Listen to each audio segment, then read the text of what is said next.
اللہ تبارک و تعالی کا قرب دنیا اور دنیاوی امور سے قطع تعلق کرنے سے حاصل ہوتا ہے۔ جو شخص ادائے فرائض اور نوافل کے ساتھ قرب الہی حاصل کرے وہ نہایت فائدہ مند ہوتا ہے۔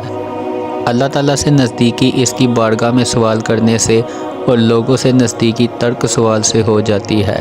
جو تقرب عبادت الہی اور عطیہ سے ہاتھ آتا ہے وہ دوسری کسی چیز سے نہیں مل سکتا۔ تمام مخلوق میں سے اللہ تعالیٰ کی بارگاہ میں وہ سب سے بہتر ذریعہ غصے کو روکنا اور ذلت سوال سے پرہیز کرنا ہے۔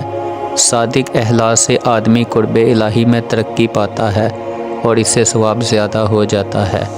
ایمان آخرت کے امیدواروں کے لیے قرب الہی متقلین کے لیے اعتماد اور بھروسہ ہے، اور اپنے سب کام اللہ تعالیٰ کے سپرد کرنے والوں کے لیے راحت اور صبر کرنے والوں کے لیے ڈھال ہے۔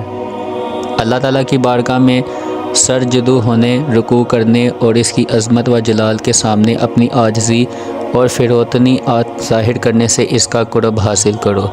اس بات سے بچے رہیے کہ کہیں ایسا نہ ہوگا کہ درگاہ رب کے قرب اور وہاں کے حصہ کو دنیا کے حقیر سامان کے عوض فروخت کر دیں۔ جب تک تو مخلوق سے قطع تعلق نہ کرے تب تک حق تعالیٰ سے کبھی مل نہیں سکتا۔ اپنے آپ کو فنا کرنے سے اللہ تعالیٰ کا قرب، حیرت سے ہر طرح کی تکلیف، نا امید ہونے سے ایک طرح کی لاپرواہی اور گناہوں سے بدبختی حاصل ہوتی ہے۔ جو شخص اپنے پروردگار کو پہچانتا ہے وہ اپنے گناہوں کا اقرار کرنے کا نہایت سزاوار ہوتا ہے۔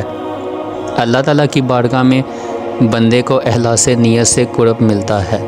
سب سے زیادہ مضبوط رسی جسے تو پکڑتا ہے وہ تعلق ہے جو تیرے اور اللہ تعالیٰ کے درمیان قائم کرتا ہے۔ جس شخص کا اللہ تعالیٰ کی طلب کے سوا کوئی اور مقصد ہو وہ ضائع اور برباد ہو جاتا ہے۔ جس شخص کی حفاظت کا اللہ تعالیٰ ضامن ہے وہ کس طرح ضائع ہو سکتا ہے؟ تمام کاموں میں اپنے رب کی پناہ میں رہ کے اس کی پناہ نہایت مضبوط و مستحکم ہے۔ جس شخص کا اللہ تعالیٰ کی طلب کے سوا کوئی اور مقصد ہو وہ ضائع اور برباد ہوتا ہے۔ جو شخص اللہ تعالیٰ کی اطاعت بجلا کر اس کا قرب حاصل کرنا چاہتا ہے اللہ تعالیٰ اس پر بہت بڑے انعام فرماتا ہے۔ تیرا سب کلام محفوظ رکھا جاتا ہے اور ہر ایک دفعہ لکھا جاتا ہے جو قیامت تک محفوظ رہے گا۔ بس اے مومن تجھے لازم ہے کہ تو ایسا کلام کہے جس سے تجھے قرب الہی حاصل ہو اور اس کی بارگاہ میں عزت پائے، اور ایسے کلام سے برکنار رہے جو تجھے ہلاکت میں گرائے۔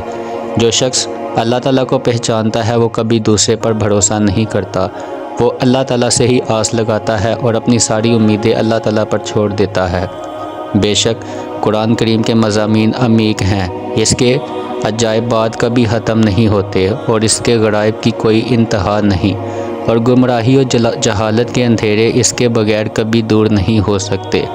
بے شک اللہ تعالیٰ کا بندے پر یہ حق ہے کہ وہ اس کی ہر نعمت کا شکر ادا کرتا رہتا ہے۔ بس جو اللہ تعالیٰ کی نعمتوں کا شکر ادا کرتا ہے اللہ تعالیٰ اس کو مزید نعمتیں عطا کر دیتا ہے، اور جس کو نعمت پر شکر ادا کرنے میں کوتا بین بنتا دیکھتا ہے اس سے نعمت سے محروم کر دیتا ہے۔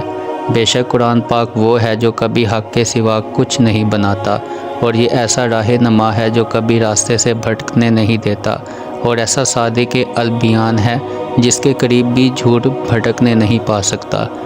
جس شخص کی نسبت قرآن کریم قیامت کو سفارش کرے گا اس کی نسبت اس کی سفارش قبول ہوگی، اور جس کی بابت شکایت کرے گا اس کے متعلق اس کی شکایت مسموع ہوگی۔ قرآن پاک نہایت بہترین ہدایت، نماز اچھی عبادت ہے اور اپنے آپ کو پہچاننا کمال معرفت ہے۔ جو شخص قرآن کریم کی تلاوت کرتا ہے اس کی ہدایت میں زیادتی اور گمراہی میں کمی ہو جاتی ہے۔ قرآن مجید قیامت کے روز اپنے قاریوں کی سفارش کرے گا اور اللہ تعالیٰ اس کی سفارش کو قبول فرمائے گا۔ قرآن پاک کی تلاوت اچھی طرح غور و فکر سے کرو کیونکہ یہ سینوں کے امراض کے لیے شفا ہے۔ اللہ تعالیٰ حضرت ابو بکر صدیق رضی اللہ تعالیٰ عنہ اور حضرت عمر فاروق رضی اللہ تعالیٰ عنہ پر رحم فرمائے۔ وہ اولین شخص تھے جنہوں نے قرآن کو کتابی صورت میں جمع کیا۔ قرآن میں تنگ زندگی سے مراد یہ ہے کہ آدمی کسب حرام میں مبتلا ہو کر رہ جائے۔ قرآن مجید میں گزشتہ لوگوں کے حالات، آئندہ کے واقعات کی خبریں اور تمہارے دین و دنیا کی ضرورت کے احکام ہیں۔ قرآن وہ کلام ہے جو حق و باطل کے درمیان فیصلہ کرنے والا ہے۔ مجھے قرآن پاک کی ہر ایک آیت کا شان نزول معلوم ہے اور ہر ایک آیت کی نسبت بھی معلوم ہے کہ وہ کس مقام پہ پہاڑیاں میدان میں اور کس وقت دن یا رات میں نازل ہوئی ہے۔